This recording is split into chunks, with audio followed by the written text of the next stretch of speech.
Hi, my name is Lex Quarterman. I was an actor in Family, which was a part of the Salute Your Shorts Film Festival in 2017. Today, I'm talking with Gosha Shapiro. He was the writer-director of Lena. Thank you for being here. Thank you for having me. So to start off, what was the inspiration for this film? So, first of all, it was something that actually happened to me as a kid. In first grade, I cheated on a test because I didn't know how to spell. I didn't speak English very well, and all the other kids, it was their native tongue, so they had that leg up on me, and so I cheated. And when my dad was called in, I had to translate the conversation between him and my teacher because he couldn't speak English. So that was like the direct inspiration, but I think that incident was like really on the forefront of my mind for the past couple of years, ever since there's been a larger conversation about immigration and the immigrant experience.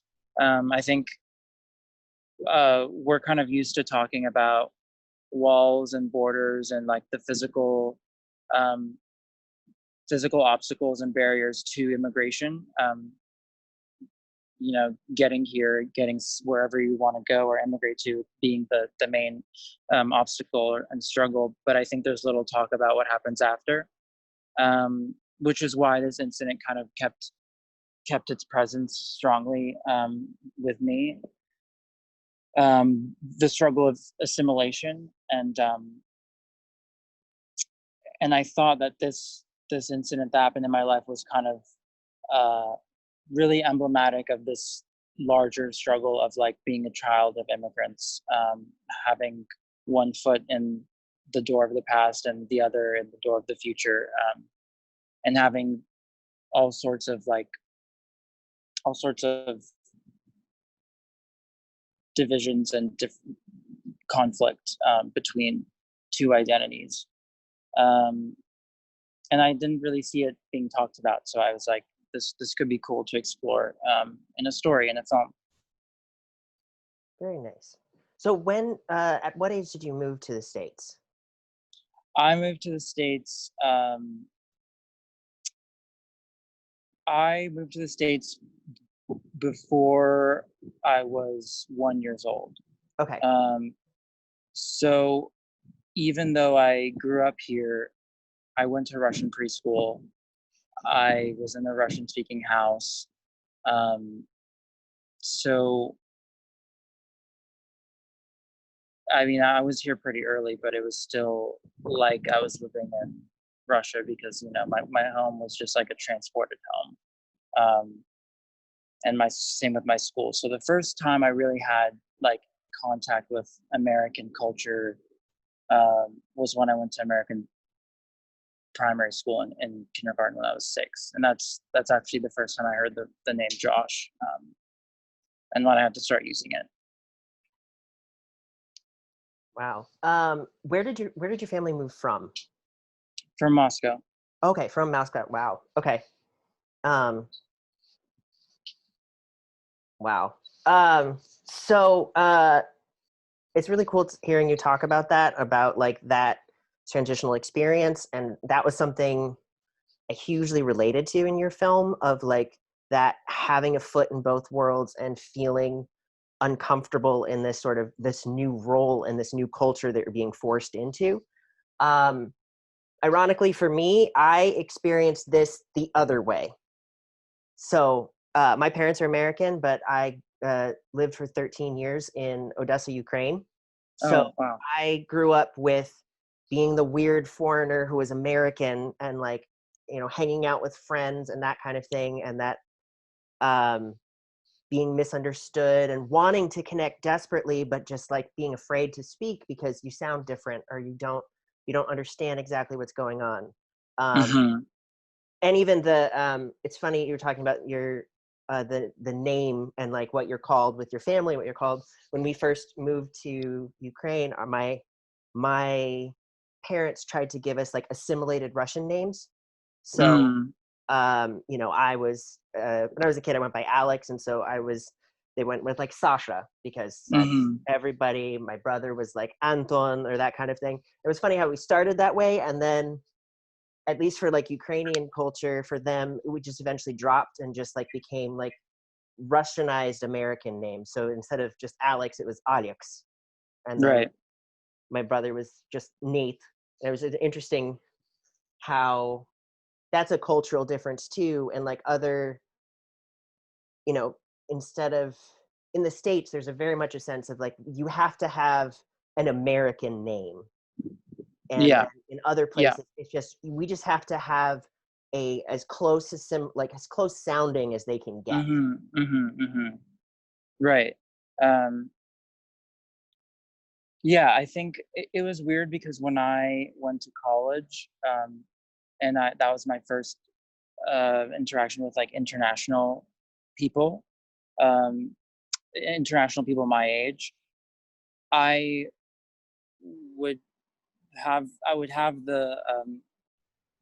I would feel weird introducing myself as Josh, so I'd start introducing myself as Gosha because it just felt more natural around them, and I think, I mean, I never clocked that observation that you just gave, but I think you're totally right. Is that in America there's this need for um, assimilation, adaptation into Americanness and Western culture, whereas like around the world, like it does, you know, people will pronounce your name whatever it is, yet they're not looking for some whatever version of it. So I mean, that's cool. That's a cool thing that you said there, and I think that yeah, that really touches on my experience. Um, okay, what else do I wanted to talk about? So in your film, it's, you know, bilingual. There's speaking English and speaking Russian. How was that in both like the writing process and then also in like the filming process on like having two languages that are like integral to the plot? It made set very confusing and difficult,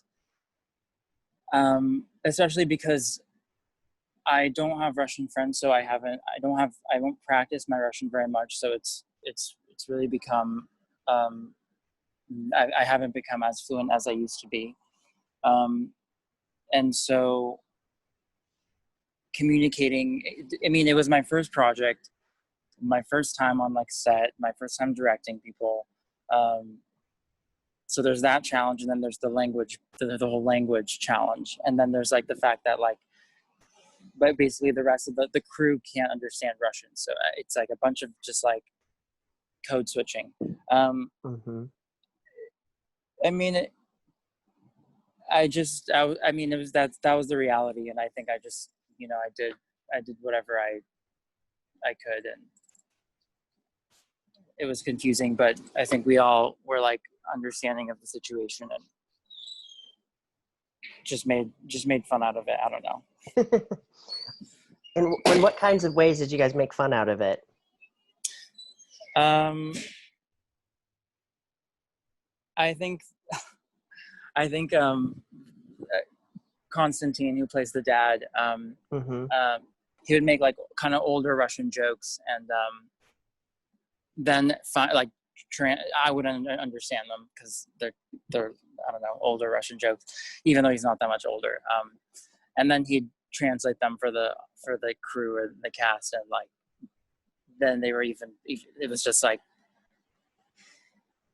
no one understood what he was saying. Like it was not like nearly as funny as he was finding it. So he would just end up then just saying the jokes to himself and laughing himself.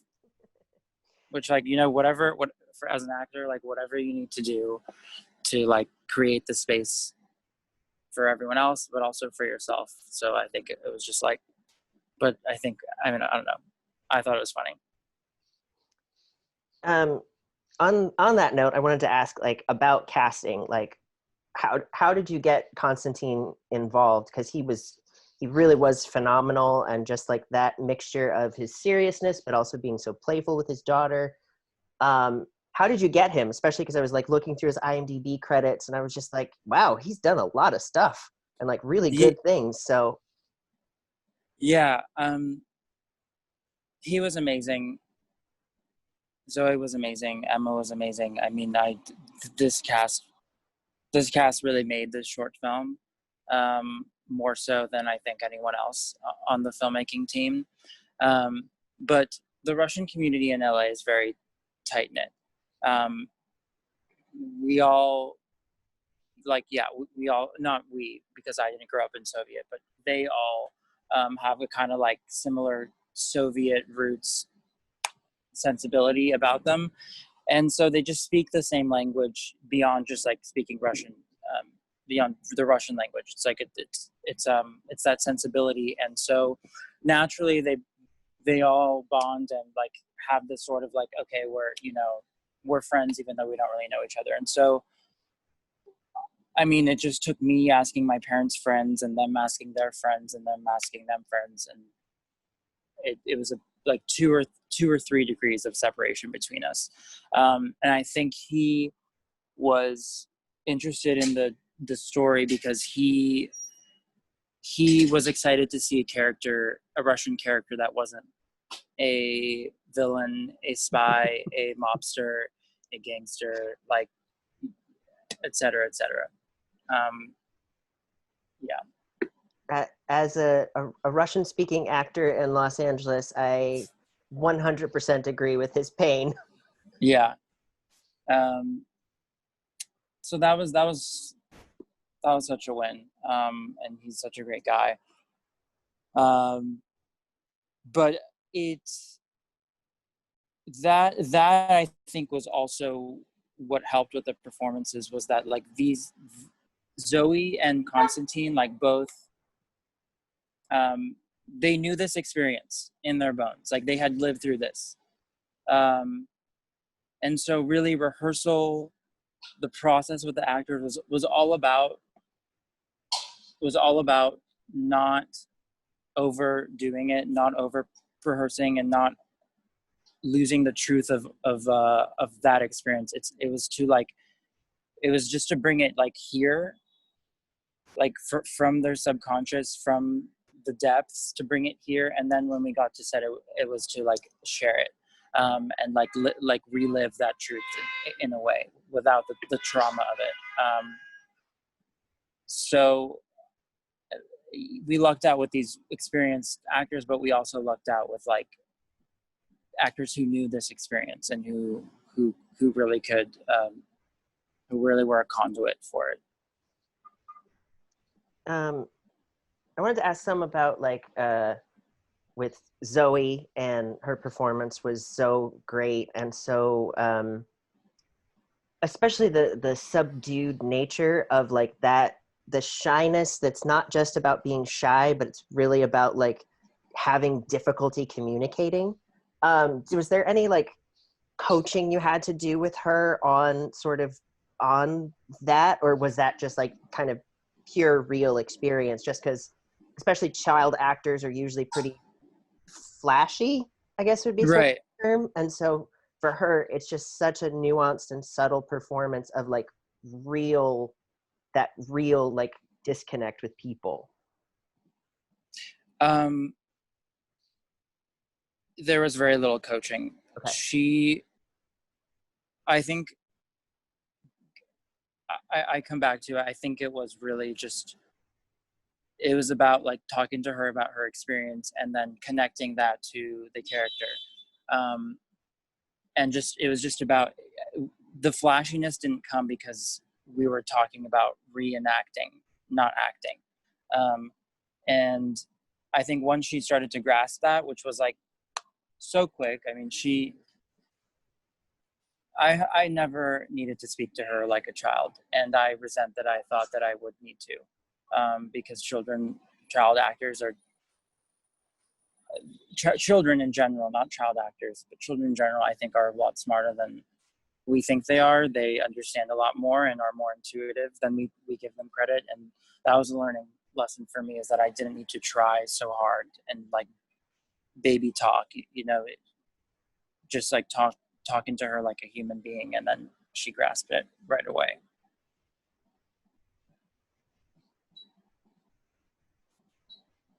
Yeah. Let's see, what else did I want to ask about? Oh, so like one of the key things that stuck out to me, knowing sort of Ukrainian Russian culture, is like the different views on cheating. Like, could you talk some about that from your experience? Yeah, I think I never had to wait in line for bread, but my parents did and my family did. And I think when things are scarce and there's always there's this underlying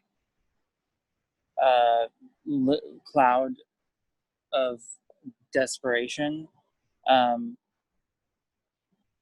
truth goes out the window. Honesty goes out the window. It's really about survival.